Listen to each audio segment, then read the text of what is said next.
بسم الله الرحمن الرحيم. الحمد لله رب العالمين، الصلاة والسلام على حبيبنا محمد وعلى آله وصحبه أجمعين. بردوام لا سنجير باسا كمان باسكاني إمام مهدي قشتوين تمجلسي شوارم كوكو بريار بو إن شاء الله باسي دجمنكاني إمام مهدي كين چونکە دەرسی پێش و باسی دۆستەکان و پشتیوانەکان و شوێن کەوتوەکانی مان کرد. انشاءالله لەم محاضرەیە باسی دوژمنەکان یەکەین. هەروەکو چۆن دۆستەکانی حەفدە چین بوون، حەفدە جۆر کەس بوون، بە هەمان شێوە دوژمنەکانیشی تقریباً حەفدە جۆرن. انشاءالله یەک باسییانەکەین. جۆری یەکەمی دوژمنەکانی ئیمامی مەهدی بریتین لە ئەهل الکوفر، هەموو ئەهلی کوفر بەگشتی. کاڵین ئەهل الکوفر من بەسمانەوە کەسانەیە بە هەر جۆرێک لە جۆرەکانی کوفر تووشی کوفر بوون. بۆ نمونە هەیە تووشی کوفری ئیشراک بووە، بە شیرک تووشی کوفر بووە، چونکە کوفر لەفظێکی عامە، شیرک و نیفاق و کوفر خۆی و ئەوانە هەموو یەکرێتەوە، ڕێددە و ئەوانە هەموو یەکرێتەوە، لە خۆی یەکرێت. بۆیە بۆ نمونە ئەهلی ئیشراک ئەوانە هەمویان دوژمنی ئیمامی مەهدین. جا هەر جۆرە شیرکێک بێ، شركي قولي به، شركي فعلي به، شركي اعتقادي به. يعني شرك به بدم بك ولا سري بردوان به توبنك، وشرك به لضليا هبه بيرو باوري به لسري بردوان به توبنك، وشرك به لكرداريا به طواف قبرك وسجدي بوبري واجلي بوسربري وبابتانا اوش بها من شيء وهم اهلي اشراكا وارهم يعني شركي اكبر تيا انسان الذين تدروا واوا دجمني مهدية. جام جور الشركانة كايكن الألوهية تابع، يعني برسني الله سبحانه وتعالى، ياخذ لا ربوبية تابع، يعني پروردگاريتي الله جل جلاله، كالألوهية برسني غيري الله، لا ربوبية اعتقاد برباوري وابك جل الله ده صلاتي هي لكونة لروي شرعية، وياخذ لروي كونية وأي بابر يتلقى لروي شرعية وبلي أبيت الشركي حكم، قال لروي كونية وبلي بيت الشركي قدر. باش أنا قال شركي أسماء وصفات يجب سبب شوا يمن نوجر مشرك مان بودركو، نوجر مشرك مان بودركو كخوي بنسبة إنسانك ويا قولية فعلية اعتقادية، بنسبة توحيدي شوا يا ربوبية يا ألوهية يا أسماء وصفات. أن جاء أم أسماء وصفات وألوهية وربوبية يا قولية يا فعلية يا اعتقادية لحرسك يعني مليرا نو لويش سي ودوانزجو. انجا ما نهر هموي ياخذ بابلين اكبر ياخذ اصغر، وهر هموشيان ديسان اصغر واكبر هي اجقلو كواي ترقاتا بيستشوار جون كزر بيدو كريتو، وياخذ خفيه ياخذ جليه وش يواروا ودورو بري تشلو هجور وزياتري جاروا هند جاره قلبيتو مفردات كاني بوتكيتو. بو انسان أبي فيري شرك به وأبي بزانت شيء وأبي بزانت شن جوري هي وأويل علم ياتي خويل بارزة أول شيء لعلم يعني دعوة بكلا الله ببارزة لي وكتشان رسول الله صلى الله عليه وسلم أبو بكر صديق فيري دعاء كيكا هاي برورد قارم ليم خوش بلا هر شركة كتوش يبمو بين هزانا ليم خوش ببارزة لي بۆیە ئەوەی یزانی اعتیادیە بخۆتی لێ بپارێزی، ئەوەشی نایزانی ئەبێ هەوڵ بدەیت دوعا بکەیت و پاڕێتەوە لەوەی کە الله جل جلاله بتپارێزێ لێ، وابێ بەردەوامیش هەوڵ بی هەموو جۆرەکانی بزانی و بیناسی و خۆتی لێ بپارێزی. چونکە ئەوەی شیرک نەناسێت یەکێ. تەماشا بکە حوذەیفەی کوڕی یەمان ئەفەرمێ هەرچی کەس بوو پرسیاریە کرد لە رەسوڵ الله صلی الله عليه وسلم لەبارەی چیەوە؟ لەبارەی خەیرەوە. ئێ من پرسیاری چیمە کرد؟ پرسیاری شەڕم لێ کرد. بۆچی؟ مەخافەتە ئەن یودریکەنی، لە ترسیەوەی تێی نەکەوم. وەگەر تۆ ڕاستەکەی لە شیرک ئەترسی ئەهلی تەوحیدی هەوڵەی تەوحیدەکەت بپارێزی، ئابێ بترسی لەوەی بکەویتە شرکەوە. هەر کەسێکیش بترسێ لە شتێک احتیاطی بۆخە، ئەچێ فێریە بێ، شارەزاییە بێ، وە ڕێگاکانی خۆ دەرباسکردن لێی فێرە بێ. إبراهيم عليه السلام لسر مرقابو أترسالة شيء لا شرك لسر خوي وجنوبني وبني أن نعبد الأصنام. يعقوب لسر مرقابو أترسالة شرك لسرنا وكاني وخوشي درشو سلامت إنه كان ما تعبدون من بعدي قالوا نعبد إلهك وإله آبائك إبراهيم وإسماعيل وإسحاق إلها واحدا ونحن له مسلمون. وصيتي عن بوكن وصى بها إبراهيم بنيه ويعقوب. إبراهيم عليه السلام أو وصيتي بو إنه كان كتو. يعقوب عليه السلام كدوتي لا تموتن إلا وأنتم مسلمون، يعني موحدون، يعني المستسلمون لله بالتوحيد والمبرؤون من الشرك وأهله والمنقذون له بالطاعة أو حقتي إسلامة شنك ويبراسي هر مسلماني هر موحدة لشيرك نترسي وحسابي بونك وشارزاي نبي وخوي لنا بارزي إلا تيكوي كرداري شي بوش الله بيته إنسان نابي حتى أو دقيقات وبلقاء الله أمين بين أخوي. رسول الله صلى الله عليه وسلم فرميتشي هتانا عملي بهشتيانك يعني لسر توحيده تا بقر بالك يميني بشتنا وبهشته ينقلب عليه الكتاب فيدخل النار يا يعمل بعمل النار فيدخلها تا أو دقة لسر توحيده بلام لو دقيا ولا قريو برو كفر شرك الروا وشتنا واقرو وإنسان به حتى درء شيء لدنيا أمين نبي لو يكرز قاربه وكاتق الإمام أحمد يعني برسيمة الراحة ما بس يتشيل كي صراحتك يعني تركوا فروشيلك نام يعني بدعته قمرعي نام يعني وأشينا بهشته ونجاة مع نبيه وما ترسيانا ما لسلاتشه فرمي عند وضع أول قدم في الجنة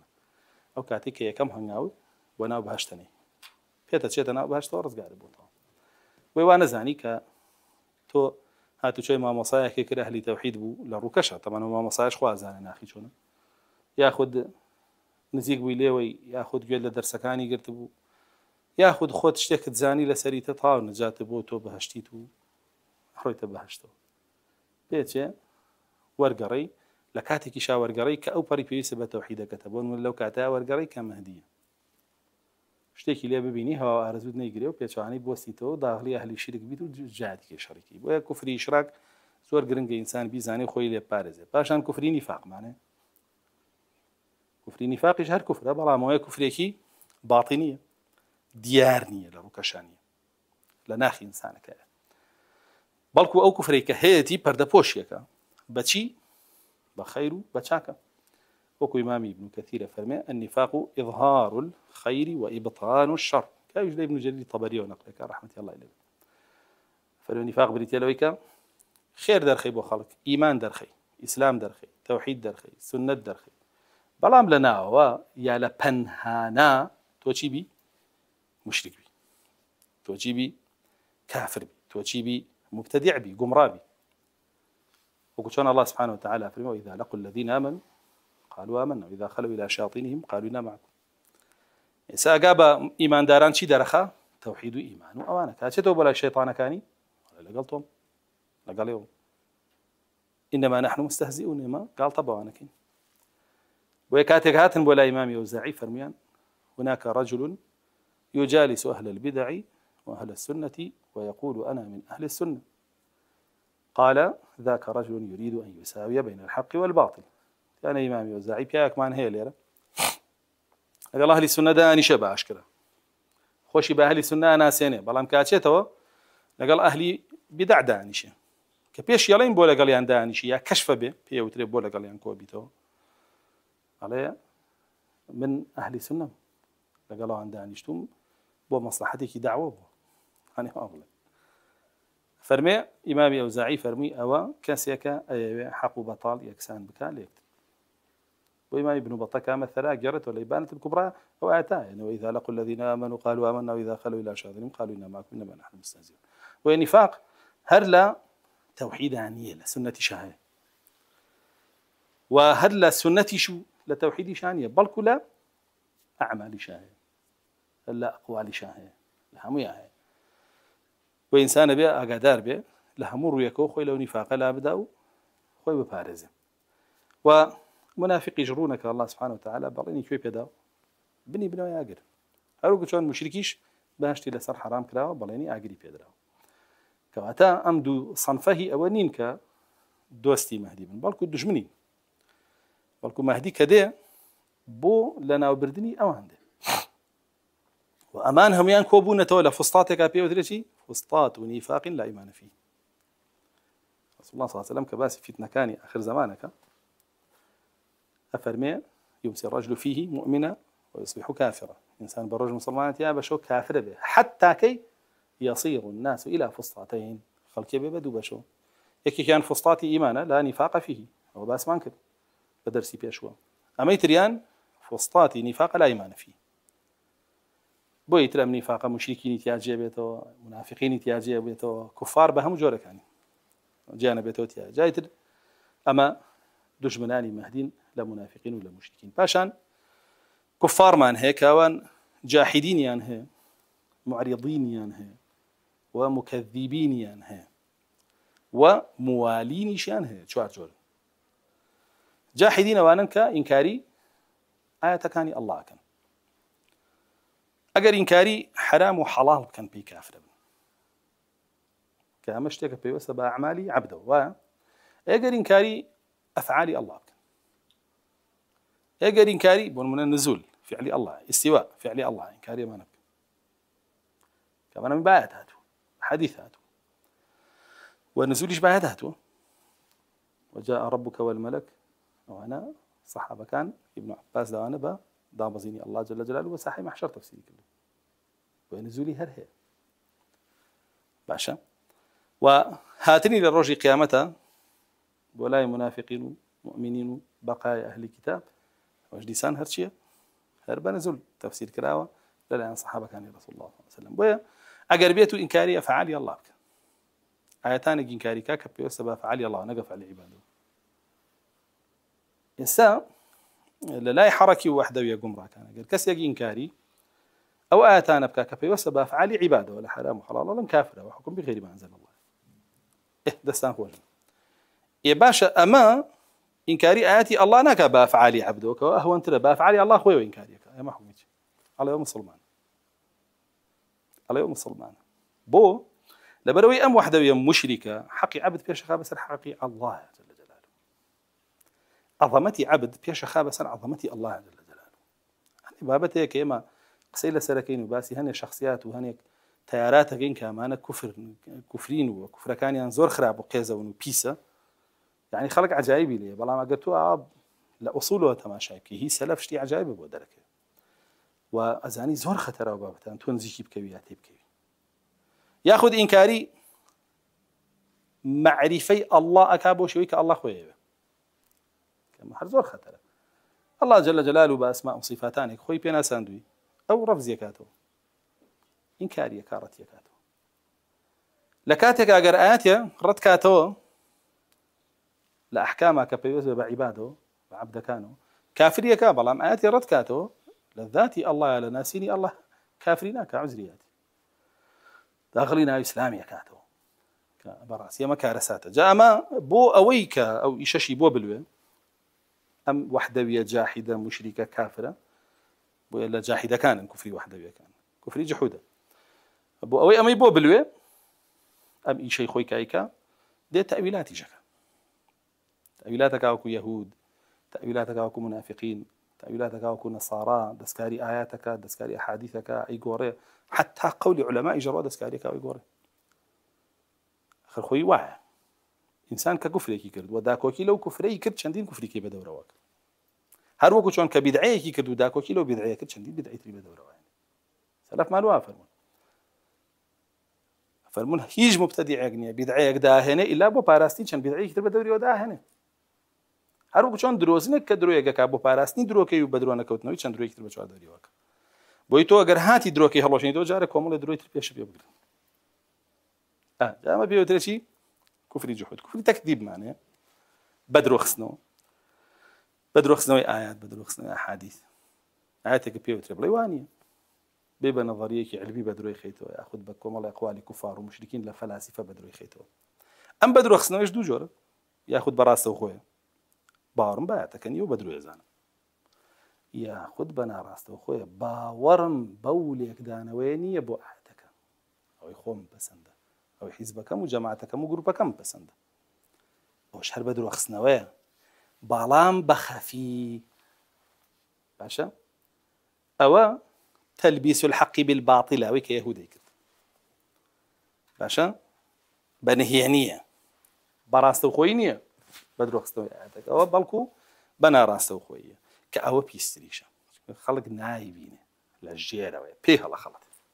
دوایەکەوێەوە بە حەق ێزانێ چکە بەڕاستی ئێمە ئاەتمان هەیە کێ نردوێتی الله سبحانه وتعالى لەم ئاەتەیە چی هەیە مراد و مەبەستی خۆی هەیە کە تۆ دان بنەی بە ئاەتەکە بەڵام مراد و مەبەستەکەی الله لا بێ مراد و مەبەستێکی تر بێنی تەجێی چی کردو کوفری تەکذیب کردو بەڵام بانەهێنی ئەوانیش مشریک و کافرن و ئەوانیش ئەعدای مەهدین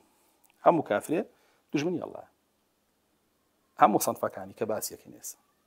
چونکە الله جل جلاله فإن الله عدو للكافرين ئەگەدار بن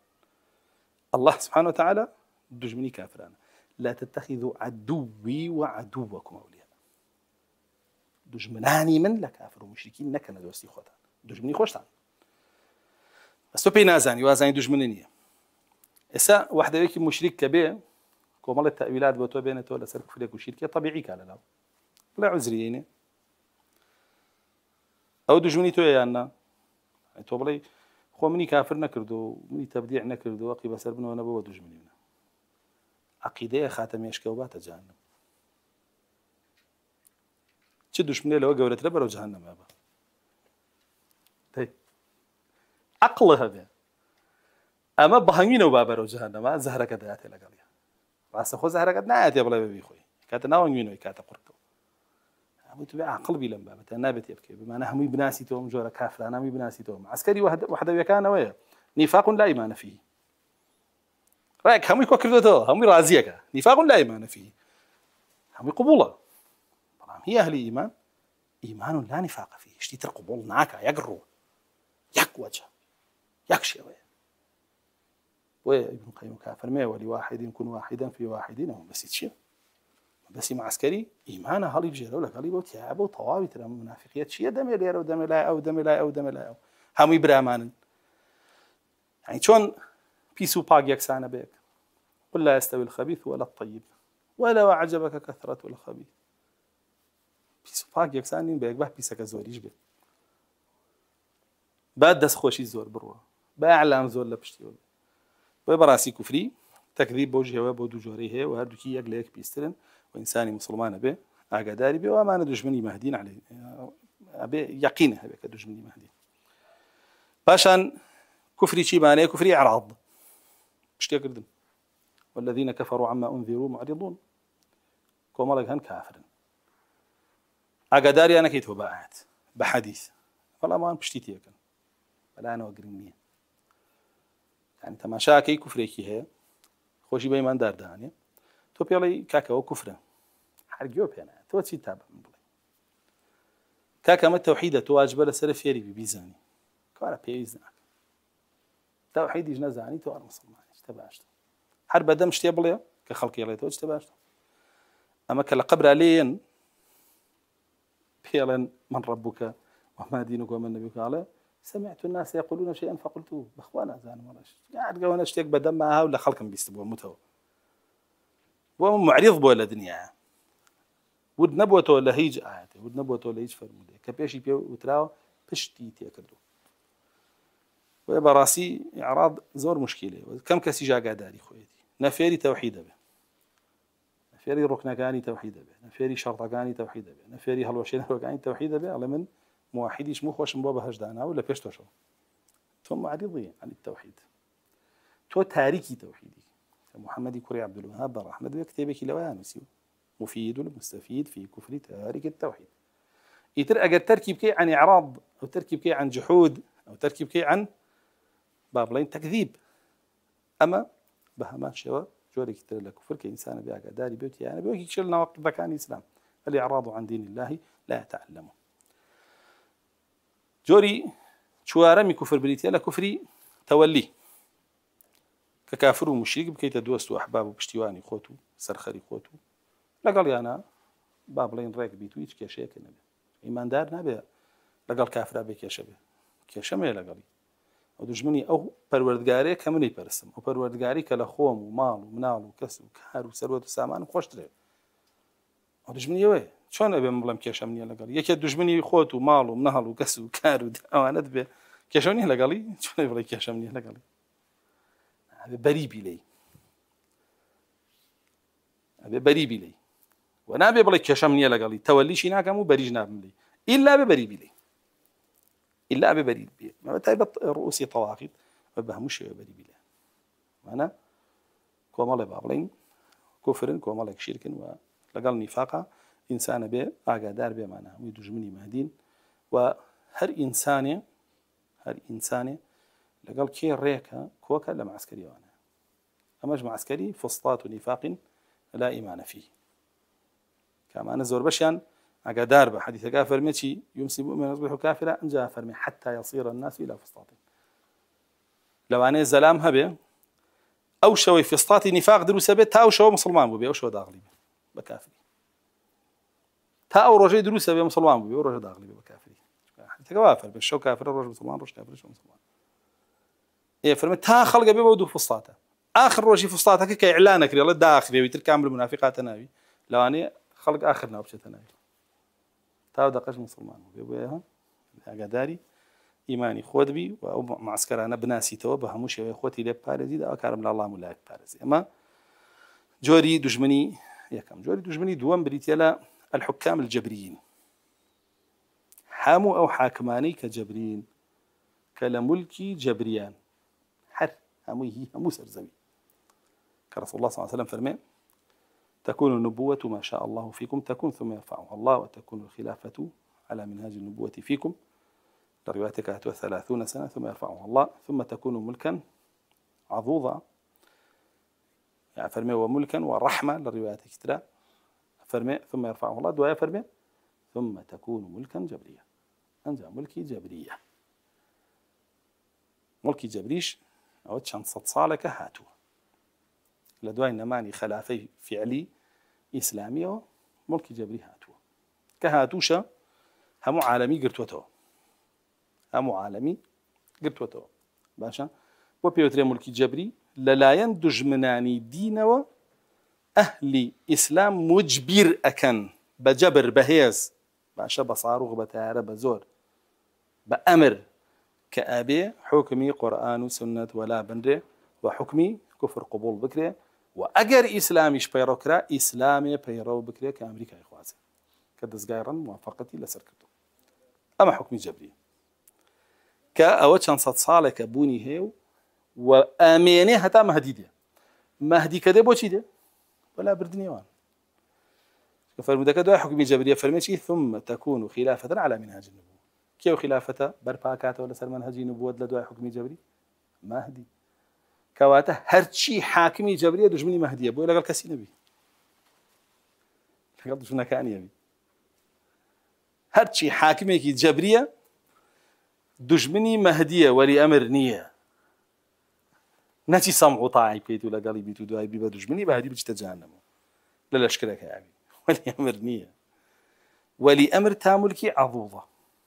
لدواء ملكي جبرية ولي أمر نية حديث كان رسول الله صلى الله عليه وسلم كافر ما أسمع وأطع ولو تأمر عليك عبد حبشي ما دام يقودكم بكتاب الله أم حديثان وإن ضرب ظهرك وأخذ مالك أمانا ما بستي بي ملكي عضوضة ككفر النية وقرآن سنة شكا ككفر وقرآن سنة شنكر ملكي جبرية كفر بسر أسابينيه بجبروتي خوي بظلمه تعداي خوي أما سمع طاعي النية اللي يتيك نجي مدرج مني ما هديته أي توجيت مع عسكري شيء فسطاط ونفاق لا إيمان فيه طبعا أما اللي كان أم جبريانا لقال شوين كوت وكان يعني بوشي دجاياتي مهدية كان لا بريد صلاة لأخويا أنا سنة هر حاكم له هر ولاتك أسور بزانه يك هات وذا صلاتي لي سنة شيء دجاياتك بوي بكري كوجي لا يلا ليه قبولناك باشا خالي دوم بوشي دجاياتي كان أترسن لدواي كوتني حكم كان هذا صلاتك كافر ومشرك وظالم وفاسق وفاجر كلنا وجه أترسل دوا خوي باجي حكمي كان صالي رابردوي باكا كردويتي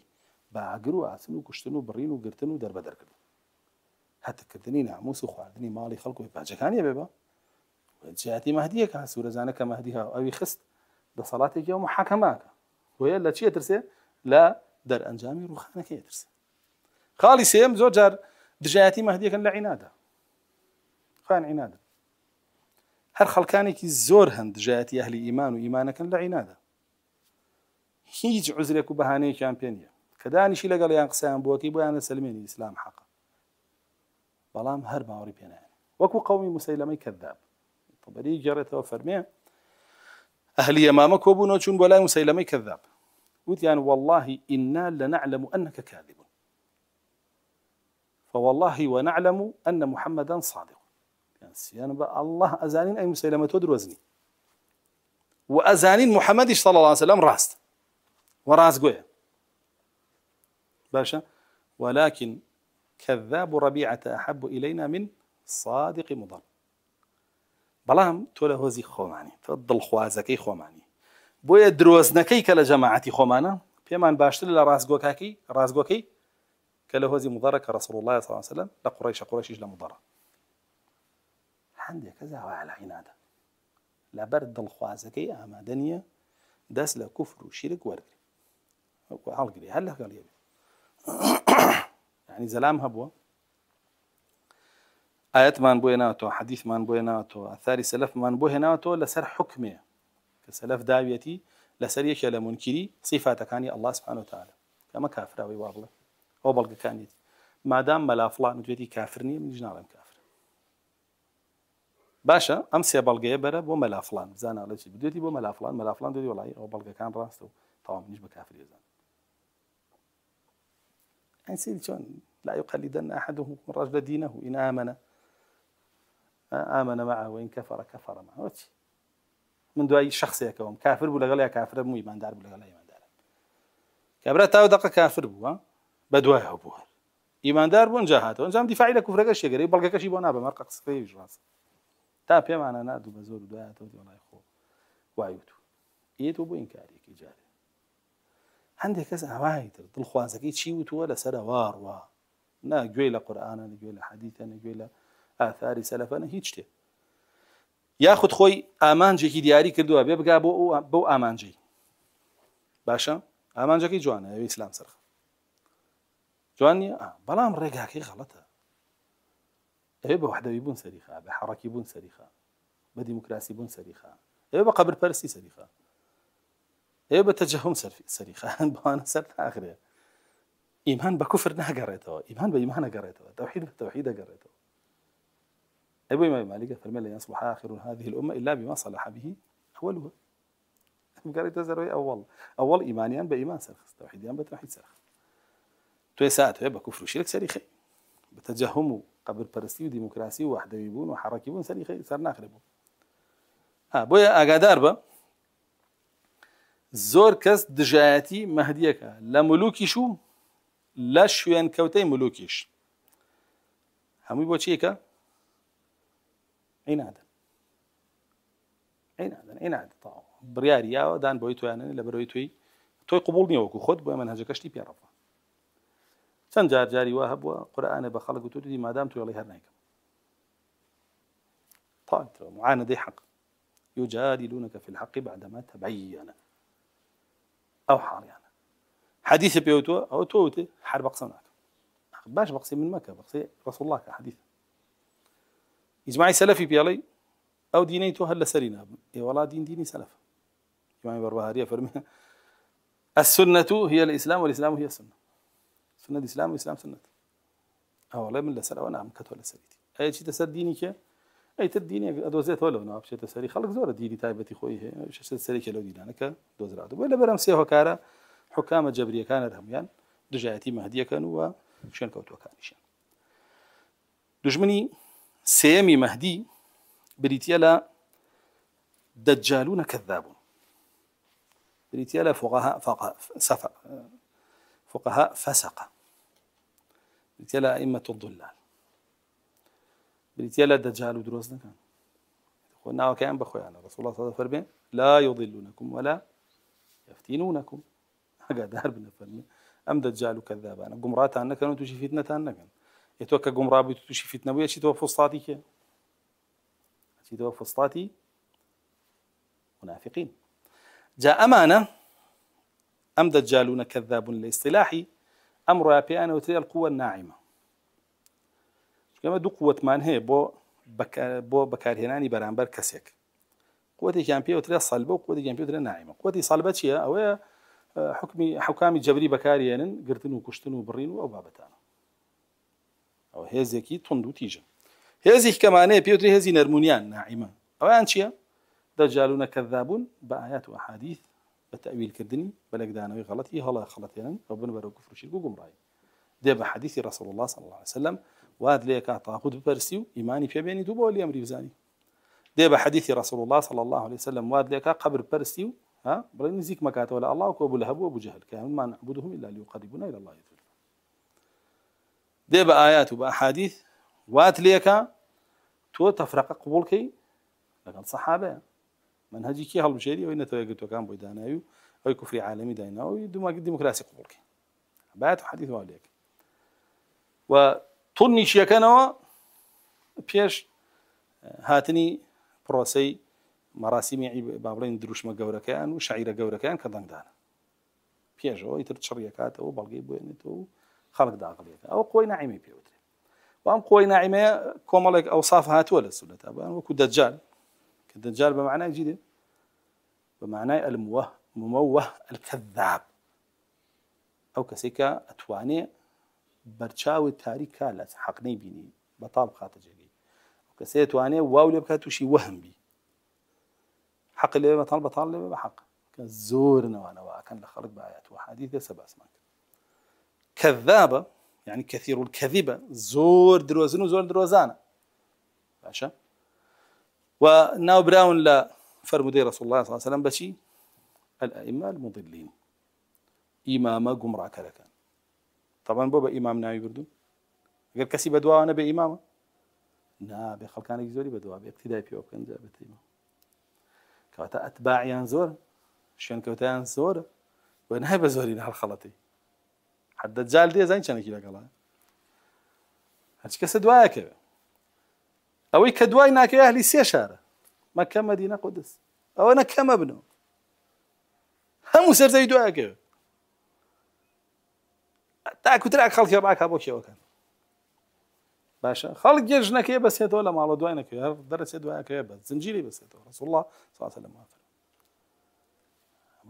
أنا إمي مضلين معنا خطر بوي بقى إمنا وبراون إمام كانيش نقهر إمام باشا يعني أتباعي يعني شين كوتاني كنال يعني حزب يعني جروب يعني جماعة يعني برجريكار يعني هز يعني جاري هذا صلاة يعني نبي الخلطي بمعنى بشي كان أبي بردون منافق عليم اللسان رسول الله صلى الله عليه وسلم أما لخدي دجال بزيادة بمترسية زين لسر إيمان دارا دجال كي دجمني مهدي يشين كودي دجاليش هذا دجمني مهدي لدجال خطر تركيا لدجمنا كاني مهدي منافق عليم اللسان منافق كزماني بعلم قصبك يعني بقرآن وبسنة وبإجماع قصبك توانيتو لخش تبالي به واز لإجماعك يعني صريح وصحيح طوابي سلف لكتب معتبرة كان يعني نقل يعني كردو راك أبو إجماعي كبيتشي هلو كتابة تحريف إشكلابتي هذا دان رابع أهو دبوين توي بيقوم راكا واو ليك كفرك شركك قبولك بعذرك عذرك بيني تو بو قبولك شو اخوي بعذرك قبولك ويا ما والله زورا شوكو كتاب كان يعني هي معه شوكو اشخاص يجهن شوكو داعيهن شوكو سبونسر وبشجيري وبشتيواني جن واتباعوا شو تشان زور بو بقى إما نائب بدون بو يبقى منافقون علي باللسان نائب بدون لبريتو ان بو زبانيان خلقانك زور لخشتبر وبشي كان نائب بدون رسول الله صلى الله عليه وسلم برؤوسا جهالا رأسي الشيا أو يكل سرو كوم على لا خلق يوم جوريه كان يكن سرو خيانه بوي برسوران بو سئلوا برسوران بو علماء كم بوتو أمانيش زورد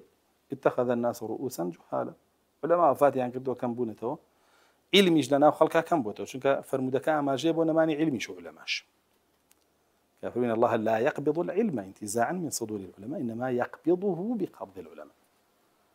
الله جل جلاله علم برزناك ولا سرزي وكخوي ولا صنجي زانا كان دريناه يعني بلكو بقبض علماء يعني هم علمك برزقاتهم علماء كان ينامين يتر خلق شي ليه خلق شي بلاي خوار جهله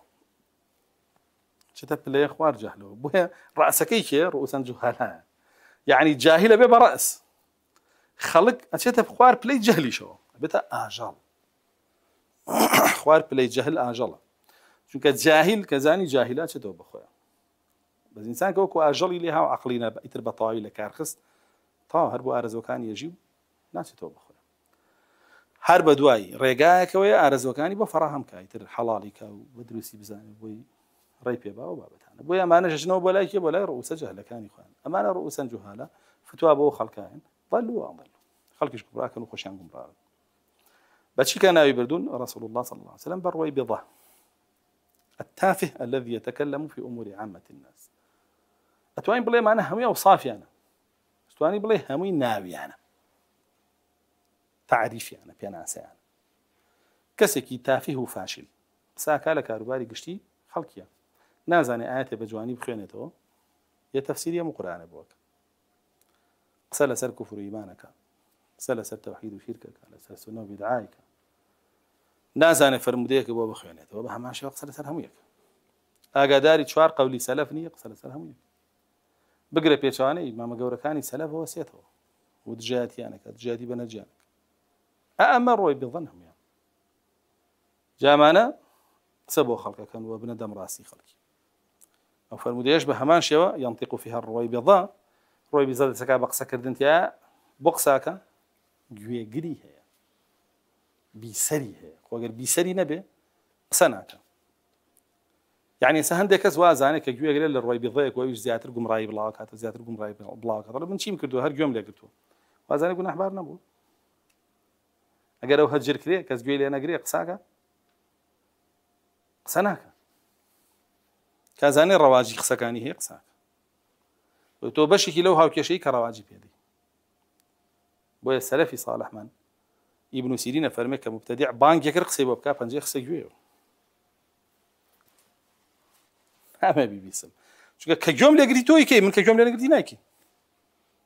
كجوم اللي قريتي من مواولي كم دم كيتو توي روي بيضا بس كجوم اللي ناقرم بربو خور قصك بيضان قبي كزاني كزجوم اللي ناقرم حبوي جو قلت له رؤوسي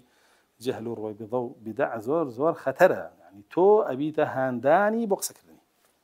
سرداني كدني بيجي تماشا كدني أو لايك كردن بربو لاتر كوب هالنسيل وجزاك الله وبربو لاتر شير كدنو بلاو كردن توك أو رأسه اشتكي أو بلاو كيلو هرزة خطرة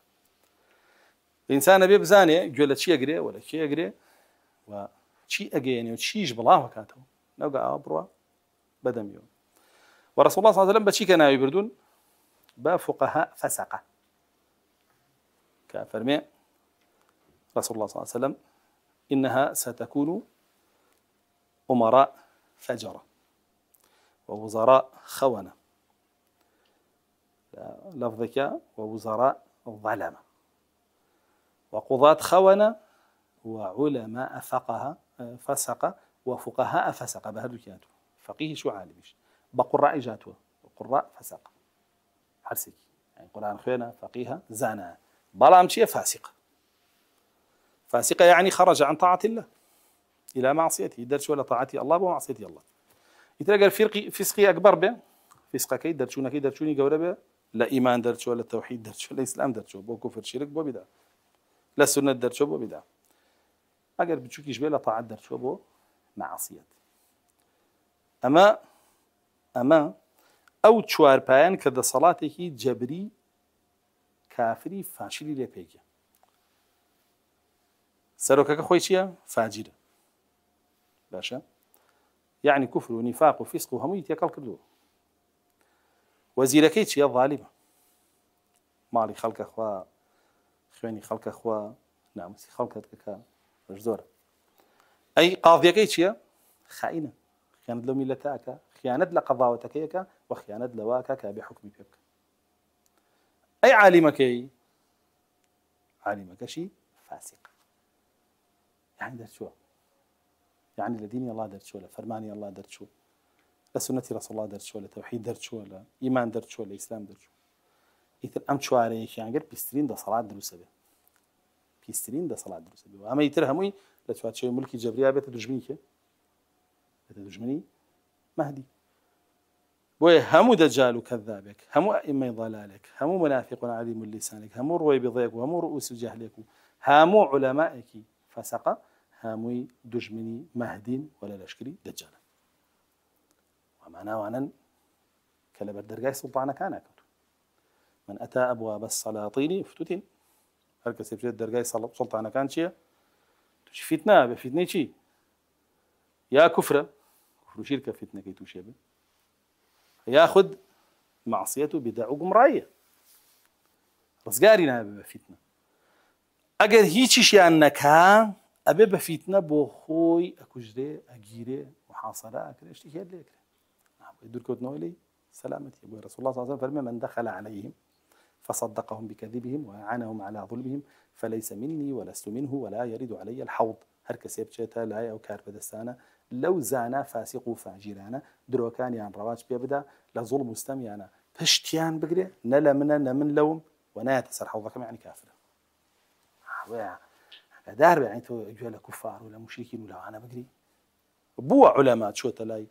دەسەڵاتدار بەڵام نەسیحەتی کردو خێری پێ تۆ ئیسحاقی کوڕی ڕاهویە یەکێ بوو لەو زانایانەی زۆر لای دەسەڵاتدارەکانە گەنرە بەڵام هەموو چوونێکی مەسلحەت بوو بۆ موسڵمانان حتا ئەڵێن زۆرێک لە مبتەدیع و گومڕاکان کە لە سەرەتای بیدعەکەیانە هاتنۆیان ویست بڵاویکەنەوە چوو بە سوڵتانیەوە دەوی دەریکە لە خۆراسانە لە هەموو خۆراسانە دەریەکرد کە ئێران بوو ئەفغانستان بوو بەشێکی پاکستان بووانە بوو فراوان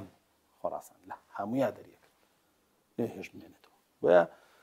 مەرجنیە هەموو کاتێت تۆ بڵێ عالمێک چۆ بۆ لای سوڵتانێ مەیتر بیکەی بە فاسق و بە کافر وانە بەڵام کە پشتیوانی کرد حەدیثەکە فەرمێ چی صدقهم بكذبهم أعانهم على ظلمهم ئەو دوو مواصفاتی تیان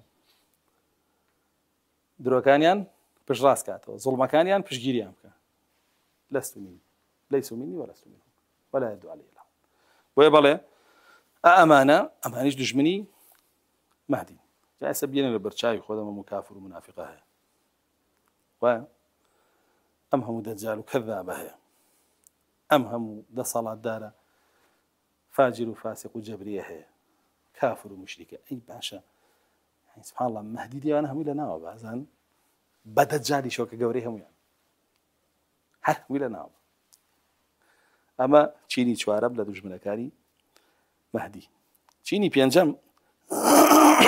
أهل التحزب والتفرقة والأهواء همو أواني أهل تفرقا همو دجمني مهدية همو دجمني مهدية جهمية كان دجمني ابن معتزلة كان دجمني ابن قدرية كان دجمني ابن جبرية كان دجمني ابن مرجية كان دجمني ابن خوارج دجمني ابن حتى دجال لنا وأنا درس شيعة دجمني ابن حتما كلابي أشاعرة ما تريدي قرآني كلا هرچی گروپێک کە تۆی بینی لەم سەرزەویە خۆی کردووە بە گروپێک و لە مەنهەجیە مفارقەی چی کردووە الجەماعە ما أنا عليه اليوم وأصحابي هەمووی دوژمنی مهدی چونکە مهدی دێ خلافەتەکەی لەسەر چییە منهاجی نبووە ما أنا عليه اليوم وأصحابي لەسەرەوەی وایە نە ئایا ئەمانە هەمووی هەن تژیەوە نین ما أنا عليه اليوم وأصحابي ئەدە دوژمنی مهدیش کە دوژمنی ڕێبازەکەی بوو دوژمنی چییە دوژمنی خۆشیەتی دژمنی ڕێبازەکەی بوو دژمنی خۆشیەتی بۆیە نەکەی لە ڕێبازە مخالفەی مهدی بکەی کاتەوانی مخالفەی مهدیان کردو لە ڕێبازەکەی مهدیە دژمنی مهدی دۆستی نین با 200 وتاربا لەسەر مهدی و دەجال وانەوە بڵێ دۆستی ناخۆ تۆ مخالفەی منهەجەکەیت کردووە خلاف على منهاج النبوة الأمر الأول کە باسمان کرد لە دەرسی پێشوە تۆ مخالفەی مادە هەموویە کردووە لەسەرینی تۆ لەسەر ئەمر الأخیری هی دەجال باشە ئێستا خێرە تۆ یەکێ لە گروپە ئاگریەکانی كلها في النار خۆ بەسەر خەری مهدیە زانی بە پشتیوانیەوە زانی بە دۆستیەوە زاری ناوەڵا برا ئەوانەی لایەن داوە لە جەماعەی حەق هەر هەمووی دوژمنی مهدین جا بەخۆیان بزان یاخود بەخۆیان نەزان چکە مەرج نییە بەخۆی زانی بێ خۆی بزانێ کە لایەوە لاچە لاشی دابێ پێشی نەزانێ زۆر کەس دەچوو لەگەڵ قوڕەیشا بۆ شەڕی رسول الله صلی الله عليه وسلم نێزانی رسول الله صلی الله عليه وسلم حەقا یا بەتاڵ نێزانی قوڕەیش حەقا یا بەتاڵ بۆ خۆی دوایەکە و بەعاتیفە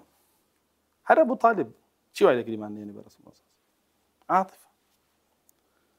عاطفة ويلك خود جاتي نبو أبو رق نبو أبو رق إلى رسول الله نبو صلى الله عليه وسلم خوشي إذا خوشي نساءهم دفاعي لك لبران بر قريشان خوشي يست بلام لها من كاتا عاطفة ويلك منهجي والله كري حلنا بجيله ورتي كده ويا أقداري أو باب تبين أصحاب الفرق الضالة كلهم أعداء للمهدي المعاصرة والقديمة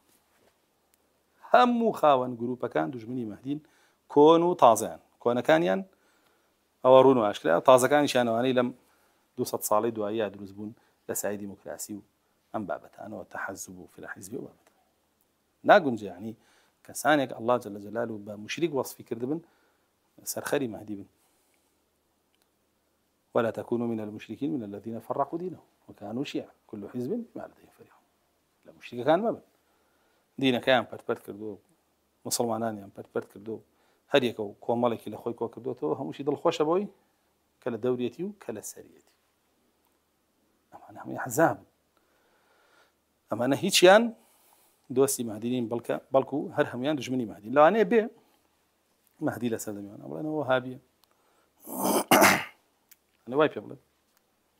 دعي نكون طبعا بابا باج مجسمة مجسمة لو أنا أبي بلان أو بيعي خويانا وهذا صلاة دروسي ده صلاة أمر العالمات شيء ها ديمقراطية هرشي ديمقراطية دروسي كوبي توكي دروسي كله ده صلاة دروسي كردون خويا عنده صلاة دروسي كردون دين بتوال عنده صلاة دروسي كردون خۆیان دەسەڵات دروستی کردوون باشە دیموکراسی دروستی کردوون هێناونیەتیە بوون و بودجەیانەیەتێ دێن بە تۆڵێن تۆ دەسەڵات دروستی کردن خەڵکی خۆ بەرچاوی ڕوون نییە تەماشای پێوەرەکان بکە و بتوانێت خوێندنەوە بۆ واقیعەکە بکە و بزانێ مەسەلە چییە تۆ یەک کە دژی دیموکراسی چییە دەسەڵات تۆ ئەوەی کە دژیتی دروستی کردی بەڵام خۆی ئەوەی کە دۆسێتی دروستی نەکردووە ئەوەی کە دروستی کردووە دژێتی أو حلقرانوي بيوركانا يصدق فيها الكاذب ويكذب فيها الصادق بوختان زورة بو مهديش بكري ونالي ناكري كزنات وانا بك بو رسول الله كم كري بو إمام كان لدوي رسول الله صلى الله عليه وسلم صحابة كان هتا إمام كان يجوتا أمرش كم كري ويكري ويقر تو بپیوەری سێجی لە بەڕێزەکە خەڵک هەڵ نەسەنگێنی بە پیێوەری ئەمانەی ئێستا هەڵی سنگێنی بۆ خۆ هەر لە ئێستاوە تیاچوی لەگەڵێکی لەو گروپە گومڕانە کە دوژمنی مادی ئابێ بگەڕێیتەوە بۆ پیێوەرەکانی سێجی لە بەڕێزەکە کە ئێمە لە چەندین وتارە بیست وتارێکمانەیە لەسەری کە باسی بنەماکانی هەلی سونەت و جەماعەتمان کرد نزیکی سی قاعیدەمان هێنا بڕۆ فێری بە خەڵکی پێ هەڵسەنگێنە گروپ و تاقمەکاری پێ هەڵسەنگێنە کێ لای ئاولەی دوور بەلێ ئەوە حەقەکەیە هەمووی لە قورئان و سنەت و هەر هەمووی کۆتەنگی سێجی لە بەڕێزەکەی لەسەرە بۆیە بەڵێ ئەهلی ئەهوا و تەفرەقە و ئەحزاب و ئەوانە هەمویان دژمنی مەهدین چونکە ئەحزاب خۆیان چی سەرەخەن دیموکراسیەت سەرخەنێ مەهدیە دژی چییە چی ئێستا دەسەڵات هەموو عالەمی پڕ کردووە لە فەساد و لە ظولم و لە جەور مەهدیە لایەباکێ دیموکراسیەتە تۆش لەناو ئەحزابەکانی ئەوانای کەواتە تۆ دوژمنی مەهدی بۆ ئینسانە بێ ئاگاداری خۆی بێ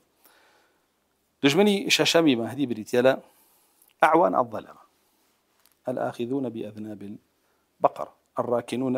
إلى الذين ظلموا شلون قرآن ماجي بيداوى كافرين ولا تركنوا إلى الذين ظلموا فتمسكم النار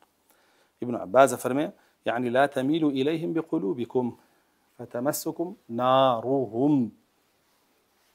فرمي ايوا ميلي دڵیشتان نەبێ بۆ حاکمێکی کافر و جەبری بۆ ظالمێک بۆ کافرێک بۆ فاسقێک بۆ فاجرێک چونکە هەمان ئاگری ئەوان ئەتانگرێتەوە تەمەسەکم النار ئەتانگرێتەوە جوان جوان وەکو ئەوان ئەتانگرێتەوە میلتان نەبێ بۆیان ئەوانە سادە و کوبەڕائن لە جەهەنەمە بێکەوە کۆ بنەوە اینجا تەبەڕا لە یەکتریش ناخوە هەمویان بەیەکەوە حەشرەکرێن و بەیەکەوە کۆکرێنەوە بەیەکیەوە قەڵپەکرێنەوە بە ناگرێت بۆیە هەر کەسێ مەیلی دڵی هەیە بۆیان ئەوە لەگەڵیانە هەر کەسێ مەیلی دەست و چەکی هەیە بۆیانەوە لەگەڵیانە. هەر کەسێ مەیلی زوبان و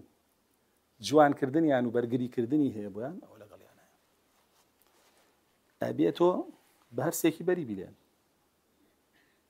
بەڕائەت چییە لە تاغوت؟ بە چییە کرێ؟ بە قەول و بە قەلب و بە عەمەل،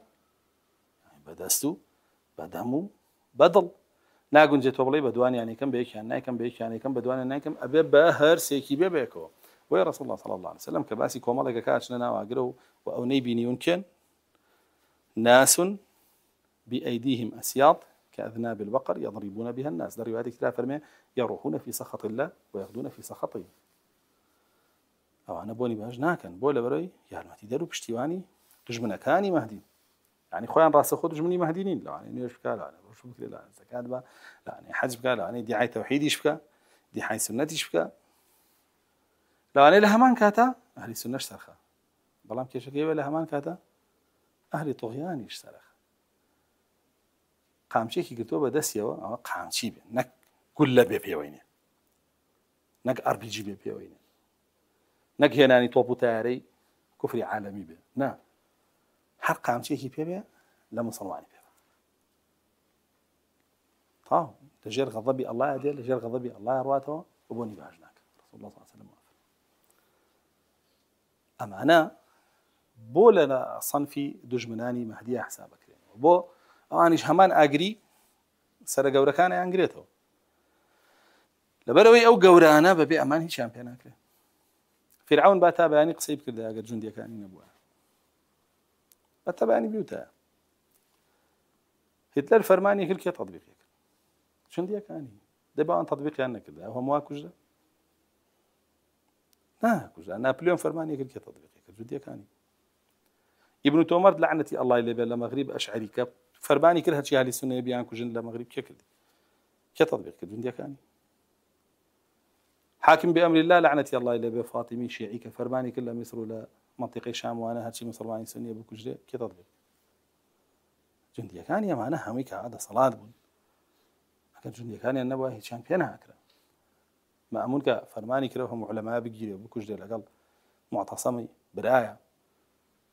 كي تطبيق يكرد جندية كان إمام أحمد وجندية كي وتشي تيم لا ظلمة مواتام قريتوا فربي لا أعواني ظلمة مدينات ولا ظلمة خواني تيجلو برقي بودوري خوارنا يأتي لا ظلمة لا أعواني ظلمة يا رمتي ددي تو ظالمة كي شنك بتوش تكاكا ببيتو بينك أبغى براسي أو شوار ده صلاتي لبيش أباس ما نكر هم يشيء تقالب أعواني ظلمه أو شوار بيك هذه كأودا صلاة بيك يعني وبهر يشي لو إشانة به جابي به شرطي به خازن به شي به فلا يكونن لهم جابيا ولا خازنا ولا شرطيا ولا أمين أشتكي وأعوزا عمتو هيج لا هيج لا يعني كويش شكرون كلا بريك أو خوب كي بناو أو ملكة ملكة جبريانة أو ببيارمتي دري ملكة كان يعني ككافر ومشرك وظالم وفاجر وفاسق هنا همان سزايا وأنا تقريت وآيات كوافر فتمسكم النار وما لكم من دون الله من أولياء ثم لا تنصرون الله جل جلاله بريه به طاوتو لولايات الله تدروا سرجنا آخري بأخوها تحتال جهنم أبي وبراسي وأنا دجمني مهدين ولا قال سرق ولا كان أنا دجاتي كان صنفي حوتم آفرتان كاسيات عاريات آفرتان متبرجات جاهليا جاهلية شيء جقل الإسلام مهدي دي أبو محاربة دي يما آفرتان كجاهلية يعني هل بجاردو تبرج جاهلية أولاكا باستقرار وقرار وقارنا ومالقانيا رازنين تبرج جاهلية يعني كردو كاسيات عاريات على رؤوسهن كأسنمة البخت العجاف مميلات مائلات كرسول الله صلى الله عليه وسلم وصفي أنا كأمانة بتماهي دوستي بهدي بن يسخو أمهم كاسيات عاريات كبشيك جلو برقان شرعية وبشيك نا شرعية أماني دا بوشيو أواني روتا لشكي بيوانية لشكي كياو بسريا وأمي بانطولة تسكت تروسك لونا أما يسخوي لو أنا خوي دانا بي أصلا يكم جندي مهدي بي وبشتيواني بي وسر خليبي بابا رسول الله صلى الله عليه وسلم بني باج ناقي الله تعالى بوني باش ناكي نقنا شي باش بوني ناكي يعني اما يعني انصار كريم مهدي ما نلك بوني باش ناكن اولا كاصياتيان بي لخلقين ها كاذناب البقر الله يبرا قال انا انصارك هاني بنيه ما يشمانتيه هي مجبوك وانكين ايوه مو جيله لمصبهان بوك واني نكر اخبر رسول الله صلى الله عليه وسلم ام نساء كاسيات عاريات تناند فرمي نيجي قوام كان شان برزنا بيته ياتون على ابواب المساجد على سرج ينزلون اولئك لا ترفع صلواتهم نساءهم كاسيات عاريات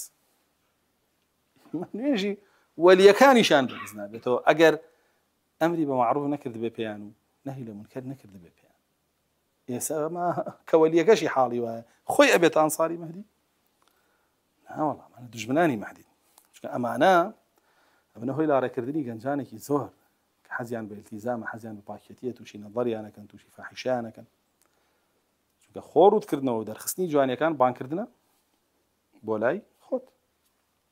كابرا يقمي افروشي بتانية جاب ميوكا وهوارك اسي جوان كذا شي اللي بكره ها لبري نايبين جوانيك ايوه دري خستو خلق بانك ابو عليه هارا اسي جوان او هوارج نكال لا بالي اداني شسي وك جوانا خلقوا حزيلك عليه وبتسنه هل كواني شلون هم جاني خواني اندر خستو خلق الراب ولا الله بتسنه سيري انا كاوي بيني الله بتسنه بس كيجي نبيني خلقه شي ولا كز هي شاوي لسر توبلق ماشي رجداني لاينا بابلي وافرته توبلق ماشي قاوي زيتوني نيليا كذا انا بعقلني بەڵام کە بینی خۆی تەس کردوێتەوە خۆی دەرخستووە بۆی خۆی ڕازانێتەوە بۆی خۆی جوان کردو باشکرا پێڵە سێرم کا چەند جوانە هەر پێشەوە لە بەردەم ئاوێنەیە سەعاتی خۆی جوانە کاڵێ با بە جوانم بزان کە چێتە دەرەوە ڕەسوڵ الله صلی الله علیه و فەرمێ استشرفته الشیطان شەیطان سەرپەرشتیەکە پێڵێ چی ما مررت برجل الا عجبته بەلای هەر نێرینەیەکا ڕۆشتبی سەرسامە بووە ئیترەمیش زیاتر دەرەخا زیاتر لنجولارك أبوي زياتر سرسامي بنو زياتر معجب بنو يضرب بيخوش بعقله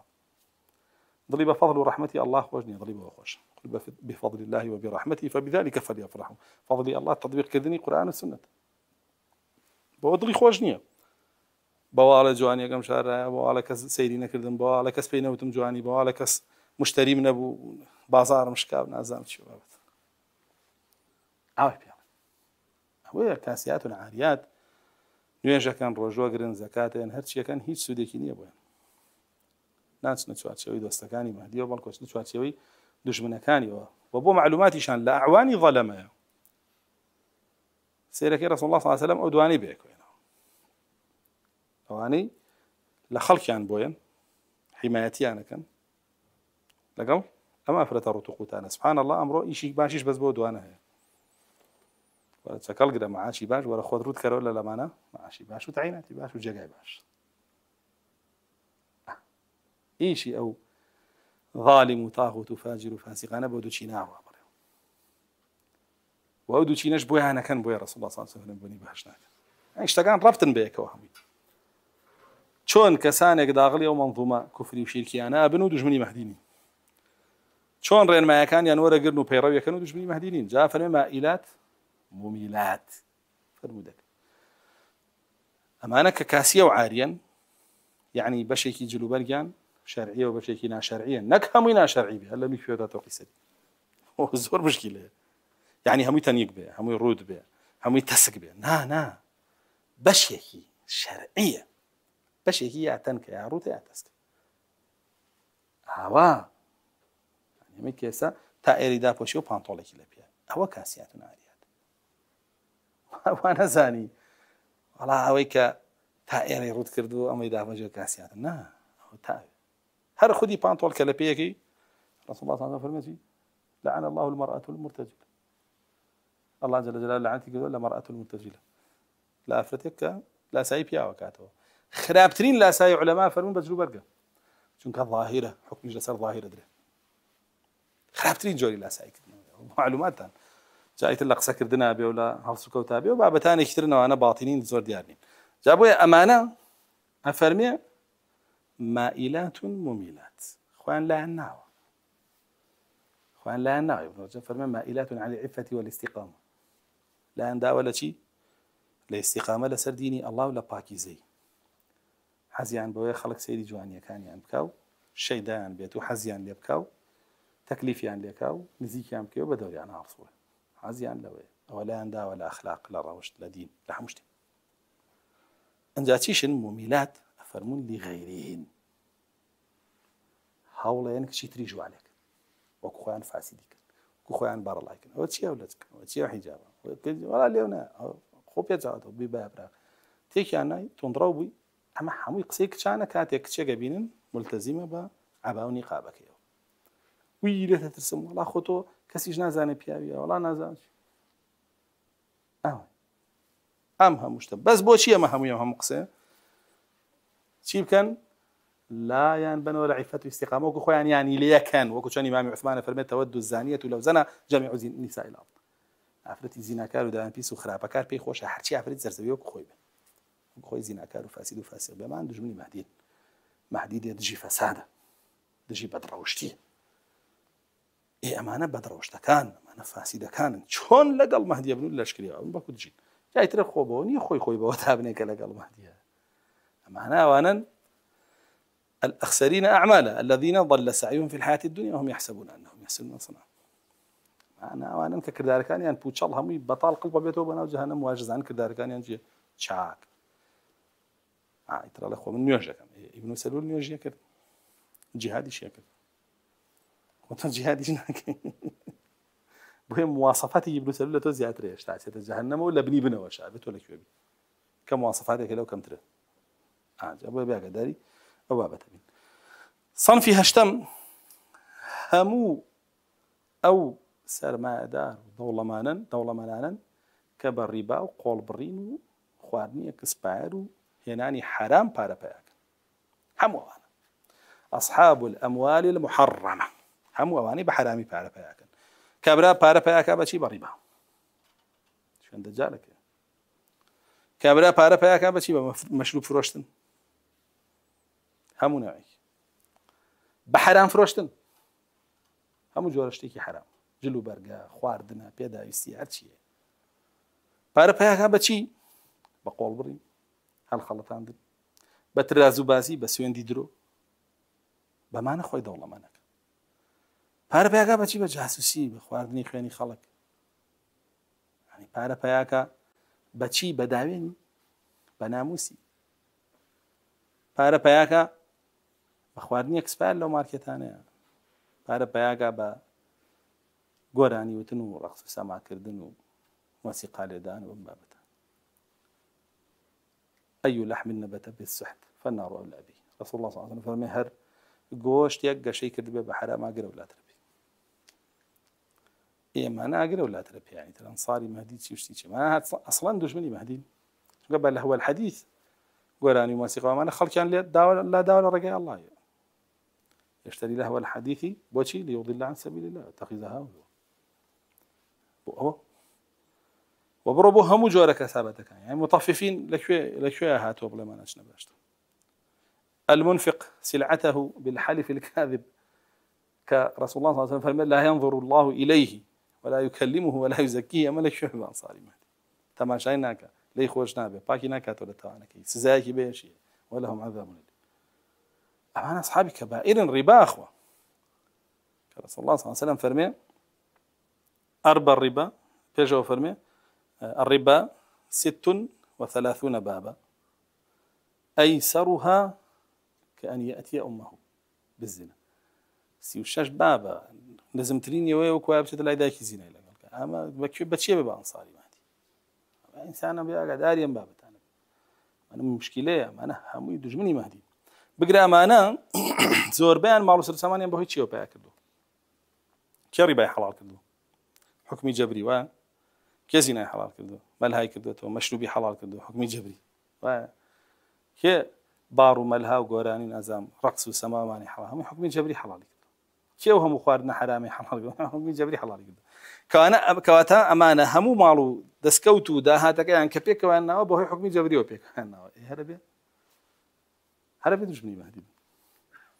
چونکە بەنەمانی حکمی جەبریەمانیش ماڵەکەیانە فەوتێک کەسابەتەکەیانە دۆڕێ بۆ بێ دژمنی مەهدی بووە دژمنی مەهدی ڕیباخۆرێکی قۆڵبڕێک نەیە کە لە سیارەیەکە قۆڵی پێنجی بڕیوە هاتۆتەوە لای خۆشی بڵێ وەڵام من نوێژەکەم دوای مەهدیەکەوم و ئەتباعیەوەم نە وەڵات تۆ دوای دەجالەکەوی دژمنی مەهدیت لەعنەتی ئەڵات لێ ئەگەر تۆ بەناکەیت و گەڕێتەوە دژمنی نۆیەم لە دژمنەکانی مەهدی بریتین لە ئەهل الجهل ئەوانەی جاهلن بە تەوحید ئەوانەی جاهلن بە سنە ئەوانەی جاهلن بە ئەمر الأول بە منهجی سێجی لە بەڕێزەکە ئەوانەی جاهلن بەوانە هەمویانە بن دژمنی مەهدی باشە چونکە مەهدی دێ لەسەرەوە منهجێ ئەوانی جاهلن بۆ منهجە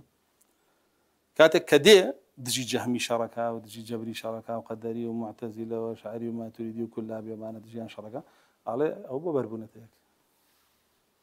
ئەوان پێڵێ کورە یەک بگرن جاڵەتی ئەرە کورە مەهدی تۆ دڵی گەورە بێ ئەوانەشی جێتیاکەرەوە بۆ یەکتی بۆ قبوڵیان ناکەی بۆ یەکتریتان قبوڵ لای خۆی تۆ مەهدید ئاواکەی لەوانە پێڵێ باشە چۆن ئەمڕۆ کەسێ لەسەر منهجە وای پێڵێن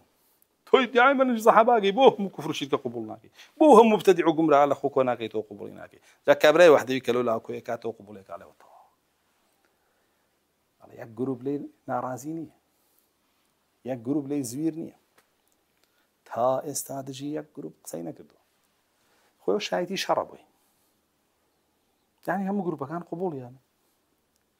خۆی شایەتی شەڕە بووی چونکە ئەو گروپانە خۆیان یەکتریان قبوڵ نییە ئێستا من دوو حیزبی ئیسلامی سێ حیزبی ئیسلامی هەرسێکی قبوڵە ئەو سێ حیزبە خۆیان یەکتریان قبوڵ نییە ئێستا من چیم ئەگەر وا بم چیم ها من قبر پەرستم قبول بێ و جەهمیم قبول بێ و تاغوت پەرستم قبول بێ و دیموکراسی خوازم قبول بێ ئەوان خۆیان یەکتریان قبول نییە من چیم چونکە ئەگەر یەکتریان قبول بووە چوونە ناو یەکەوە لای ئەو تۆ هەمویانە قبول بە جا باشی جا ڕاستی جا حەقی و بۆ ئیسلام سەرەکە کام ئیسلامیان سەرەکەی ئەمەی ئەمیان یاوەی ئەویان یاوەی ئەویان یاوەی ئەویان دێ ئەو من هەموویم قبول کرێسا بەمە ئیسلام سەرەکەی باشە هی کامیان سەرەکەی ها هی کامیان سەرەکەی هەر کەس خۆی سەرەخا و جاهمیەکەی سەرەخا ئەم قەبر پەرستێکی سەرەخا ئەو دیموکراسیەکەی سەرەخا ئەو تاغوتەکەی سەرەخا کامیان سەرەکەی کام ئیسلامیان یعنی وحدەویەکان زۆر متەناقیض و گومڕان زۆر یعنی قسەیەک ئەکەن بیر لە مەئالی و قسێ ناکەن و عاقیبەتی و قسێ ناکەنەوە کە دەرەنجامەکەی چییە باشە منم قسە بۆکەم باشە ئەم قسە ئەگەر هاتیشە بوون دەرەنجامەکەی چییە فەر پێم بڵێ بأنواع طعنوینە کەونە سەر ئەهلی سنە بۆ هەمویان قبوڵ ناکەن بۆ جاهیلە بە حەقیش و بە بەتاڵیش ئەو کەسەی کە صیراع بینێ لە بینی حەق و بەتاڵە باشە ئەوەستێ ئەڵێ ئەبێ ئەم دوانەیەک قبولکەن ئەمە نە ئەزانێ حەق چیە نە ئەزانێ بەتاڵ چیە ئەمە پیسترینی ئینسانەکانە لە ئەهلی بەتاڵ خراپترە چونکە ئەهلی بەتاڵ خۆی ئەناسێ ئەنجا لەسەریەتی باشە ڕۆژێک ویژدانی کەوتەکار دەسیری هەڵەگرێتێتەوە بەلای ئەهلی حەق بەزەم هیچیان ناناسێ بەتاڵ ناناسێ پشتیشی ئەگرێ بۆیە ویژدانی ناکەوێتە کار جامانە ئەهلی جەهلی مڕەکەبیشیانەیە جەهلە مڕەکەبەکان زانی لە چیە لەسەر بەتاڵ و خۆشیان بە حەقەزان ئیشۆ بەچی ڕاستە بێتەوە ئێگەر بتەوێ بیهێنیتەوە سەر حەق جارێ بێ بۆی سەلمێنی خۆی بەتاڵە ئەنجا دوای حەقی پێ بناسێنی ئەتوانی بێنیتەوە سەر حەق جا بۆیە ئەوە گەورەترین ئافاتن پیسترین ئینسانەکانە مەنا بەلحیسلیان پێوترێ بەلحیسل هەوڵیە هەموو کەسێ ڕازیکە نمونەیە کە لە ناو گیاندارەکانە کاڵێ کەڵەشێرێک و چیە ڕێویەکە کەڵەشێرێک و ڕێویەک لەسەر خواردنێ بێ بە شەڕیان کەڵەشێرەکەی خوا کەروێشکێک و کەڵەشێرێکە ئاڵێ خوا وڵا کەروێشکێک و ڕێویەکی هەر ئاژەڵێک هەیە مهم وەیە دوو ئاژەڵ نەبێ بە شەڕیان لەسەر خواردنێ دوای ڕۆن بۆ لای بزلمژە حکمیان کە ئەڵێ من خواردنێکم پێ بوو ئەمیان ئەڵێ ئێڵێ ئەو هاولی سەنم دەڵێ باە بەشێ باخۆر با هەر بەشە با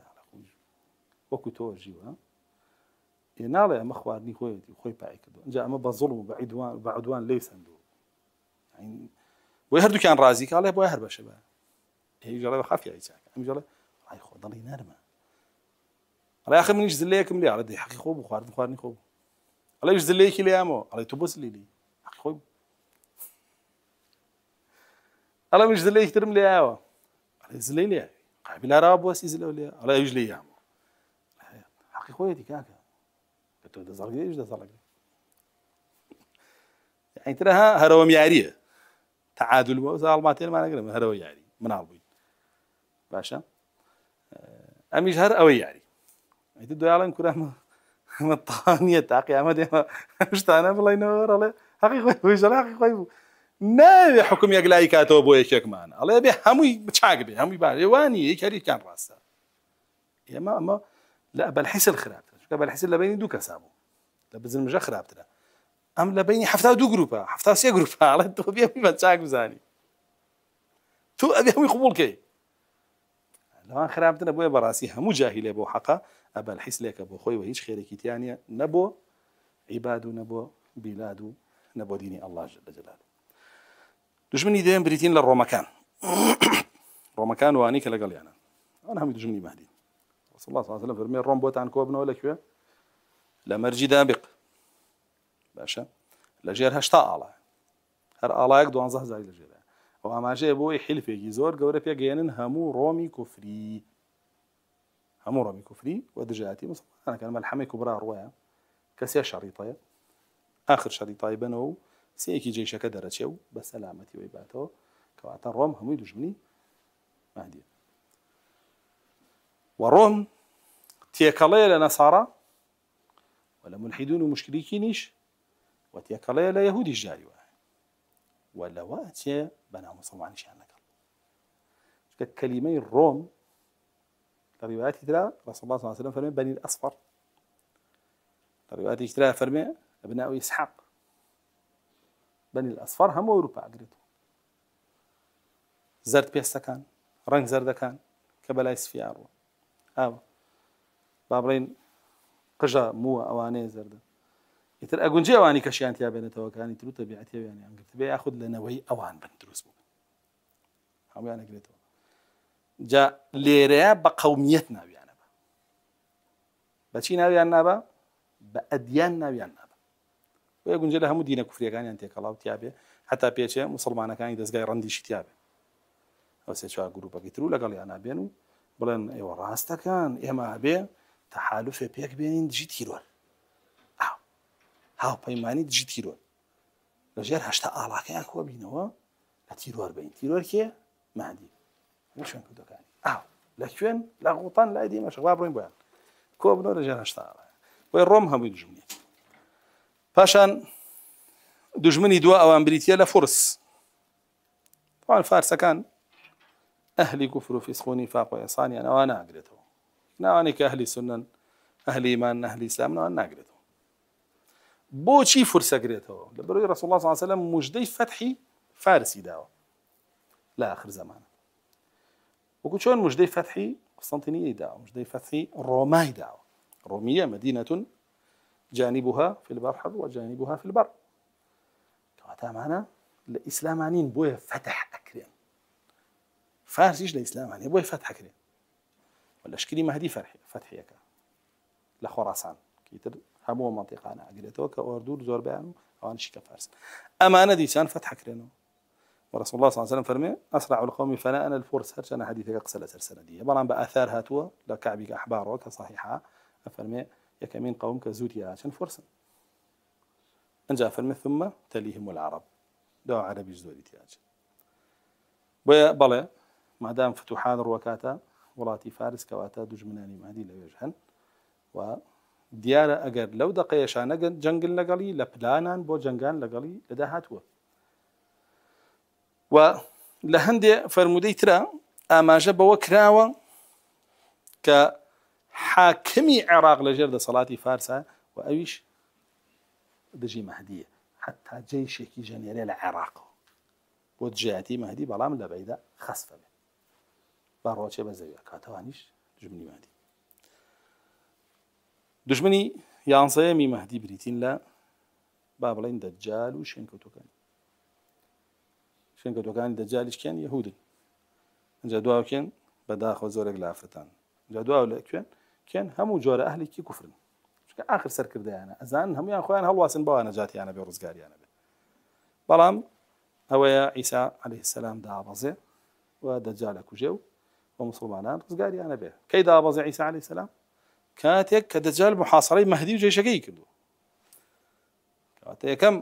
کەس کە دەجال بۆی ئەڕوا ئەوێ لە ناوی بەرێ مەهدی و جێشەکەی بۆیە هەر کەسێک زانیتان وەکو لە فیتنەکانی دەجالە باسمان کردو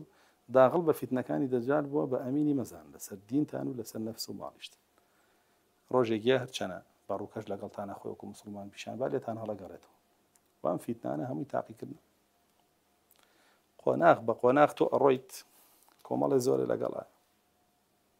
کاگەیتە جێی مەبەست زۆر کەمە لەگەڵ بڵاتە هەزارانە لەگەڵە ملیۆنانە لەگەڵە ئەم فیتنایە دێ مەجموعەیەکە با یەکەیە مەجموعەیەکە یەکەیە مەجموعەیەکە با کاڕۆیتە جێی مەبەست زۆر کەمە لەگەڵ بڵاتە بەڵام هەر کێ گاتە جێی مەبەست هەر تۆ ئەی کێکەوێتە خوارەوە بەجێمێنێ هەرەوە بۆیە دەستگرتن بە ئەو منهەجەی سێجیلەکەوە دەستگرتنە بە منهەجی خلافە عەلا منهەج النبوة ئاوانی مادی دژمنی دوا ئەو دژمنی تقریباً لە سەری ناڕۆم شوێن کەوتۆکانی دەجال لەبەرەوەی لە فیتنەکانی دەجاڵ زۆر لە سەری ڕۆشتم بریتە لە سوفیانی و ئەوانی لەگەڵیان لە شام ئەوانی دژمنی مەهدین سوفیانی کە ئەبیستێ مەهدی دەرچووە لە مەککە جێشێکی بۆ نێرێ و جێشە تیاچێ لە شامەوە جێشەکەی بۆ نێرێ ئەثەرەکە هاتووە باسم کردووە پێشووترکە تەصحیح کراوە لەلایەن هەندێک لە عولەماوە ڕاویەکی تیا گوایە مەجهولە بۆیە وەریان نەگرتەوە بەڵام ڕاویەکە ناسراوە ثقەشە وەکو ئیبن حیبان هێناوێتی جێشێکی بۆ نێرێ و جێشە تیاچێ بەڵام دوای خۆی بۆی دەرەچێ جێشە ئەدۆڕێ لە شەڕەکە هەتا هاتووشە لە منطقەی حەڕا ئەدۆڕێ لە مەدینە دوای خۆی بۆی دەرەچێ ئەم سوفیانیە لەگەڵ لەشکرەکەیەوە نیشتیاچ و سوفیانی لە قەبیلەی کەلبە و با بڵێن قەبیلەی کەلب زۆربەیان با بڵێن هینن نوسەیری و زۆربیان لە تورکیادا نیشن هەندێکیان لە سووریان و هەندێکیان لە منطقەی دەومەت و جەندەل لەو شارن لە سعودیە لەوێ دانیشن ئەوانە هەمویان کە ڕوئەکەنە ئەوێ قەبیلەی کەلب لەگەڵ لەشکری سوفیانیە کە قەبیلەی کەلب ئەو ساش هەر دژی با بڵێن سبحان الله ئەهلی مەکە و مەدینە بوون هەر هەمویان پشتگیری حەجاجیان کرد و پشتگیری بەنی مەڕوانیان کرد لە لێدانی عەبدوڵڵای کوڕی زوبەیر و زۆر بەشیان بەشدار بوون لە کوشتنی حوسەینە عەجایبە ڕزا ڕەحمەتی الله عەلەیه بۆیە ئەوانە هەر دوژمنی مەهدیە بن پاشان دوژمنی سیانزەیەمیان بریتین لە ئومەڕاءەکانی حیجاز ئەو سێ کەسەی کە شەڕەکەن لەسەر کەنزێک و دوایی هەمویان شەڕ لەگەڵ مەهدیەکەن و مەهدی زاڵە بێ بەسەریان سێ دانن هەرسێکیان کوڕی خەلیفەن لە منطقەی حیجازەوە لە دەرسی سەرەتایە باسمان کرد ئەوانە هەمویان دژمنی مەهدین و ئەوانەش ئەگەر یەکێ لەو منطقانە بژی نابێ پێیان هەڵخەڵەتێ بڵێ وەلی ئەمرن و مەهدی خەواریجە و با بڕێن قیتالی کەین و لەگەڵ یابین و بابەتان و قوڕەکەن بەسەری خۆیانە و بخۆی قوڕەکەن بەسەری خۆیانە و جێشێکی تر کە لە مەشریقەوە دێن کە لە هەندێک ڕیوایەتە هاتووە نین لە مەغریبەوە دێن کە لە هەندێک ڕیوایەتە هاتووە لە مەغریبەوە دێن ئاڵای زەردیان پێیە بۆ جەنگان لەگەڵ مەهدی دێن لە ئاثاری سەحابەیە هاتووە ئەمانەش بە هەمان شێوە دژمنی مەهدین کە ئەمانە توانین بڵێن دژمنی پانزەیە من پاشان دژمنانی شانزەیەم بریتین لە هەر کەسێک کە تەماعی لە دنیاە هەیە تەماعی لە شەهوەتی دنیاە هەیە تەماعی لە دەسەڵاتی دنیاە هەیە تەماعی لە ناوبانگی دنیاە هەیە ئەمانە لەبەر لە دەستنەدانی دنیاکەیان ناتوانن ڕوو بکەنە جێشی مەهدی و داغڵی بن بەڵکو و دژایەتیەکەن و هەشیانە لەوانەیە بە دژایەتیکردنی بڵێ ناوبانگم زیاتر بێت لەوانەیە بڵێ بە دژایەتیکردنی پلە و پایە بەدەزێنم زیاتر پارەی زیاترم دەسەکەوێت لەوانەیە ئەگەر تیکتۆک وشدا بێ لایڤی لەسەرکەنەوە قسەی پێ بکەن ئەوانە پاری پێ پێکەن لەوانەیە هەندێکی شەبێ لایڤ بۆ ئەو بکاتەوە بە حسابی خۆی باعوانی و بزانێ و لەو ڕێگایەوە پارە پێیەکە بەستر مادام مەبەستەکەیان دنیاە ئەمانە هەمویان بدجمني مهدي حسابك كريان ودجاتي كان حتما لسر دنيا كان شو كأودي دين سرخاء مانيش دنيا يعني دوشتك بيتشوانيك وآخر شد بلين حفظ من جوري دجمن همو شياطين كان جن همو شياطين كان جن هر هميان دجمني مهدي وأنا دجمني همو مصل عليك كذلك جعلنا لكل نبي عدوا شياطين الإنس والجن يوحي بعضهم إلى بعض زخرف القول غرورا ولو شاء ما فعل ربك ما فعلوه فذرهم وما يفترون همو شيطان كان إنس همو شيطان كان جن هر هميان دجمني مهدين وأتوانين بلين لسر تفصيل أو صنفي باسمان قل لشياطين كان إنسا كوبنو بارمتيكي صنفي حفظهم كشياطين كان جنن چونکە ئەمانە هەمویان بەیەکەوە دوژمنی پێغەمبەرانن کە دوژمنی پێغەمبەران بوون دوژمنی شوێن کەوتەی پێغەمبەرانیشن و وحیش بۆ یەکتریەکەن یوحی بعضهم إلى بعض يعني هم شياطين الجن كان وحي وسوسان بوكن وهاني أنا دن أرسلنا الشياطين على الكافرين تؤزهم عزا الله جل جلاله وكو تقديري كوني ريدا وشيطان كافر كان بتوان بيوندي كان با شيطان إنسي كانوا وهانيان بن بود جهاتي كني أهل الإسلام أهل إيمان وأهل توحيد وأهل سنة وأهل بابرين سيجيلا برزكا ولم وحيانا شيء كان زخرف قول يعني في لكن قصي باق وبريق قصي رازاوة قصي علوالة بول خلط عني خلق وشياطين إنسيا كان يجوا حيبوا يكتركن وكشون شياطين الجن كان يجوا حيبوا يكتركن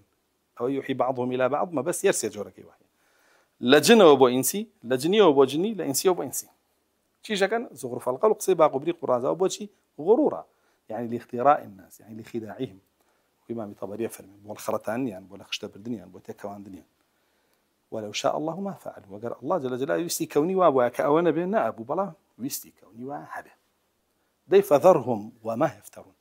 بعنكره شي بختان يا كان شي هلا بستن لقصي درو بطال وبختان باهلي بستن بأهل توحيد وإيمان أهل سنة وأهل بابلين شين كوتي سيجي لبرزكا